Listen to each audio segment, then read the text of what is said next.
may nasa isang sasakyan. Ayan. Ala, kawawa naman yung kinakadungan ni Jenny Lou. Maganya daw ako. Ay! Pagbuto. Yan, si Papa Wawel po. Hindi nyo man ako pinag-take. Oink! Text pa din. Si Edison nakatayo na. At si Francis.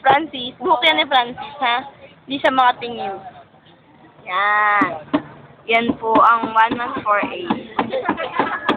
Ay, pangit. Dito na. Ano ka na to? Ay! Look here. So, kumantin Yan. na Si Bessie. Si Sangti pagod na. Hindi, ang bigat kasi ni RJ. Ay! Oy! Ayaw mo. Hi naman. Ah!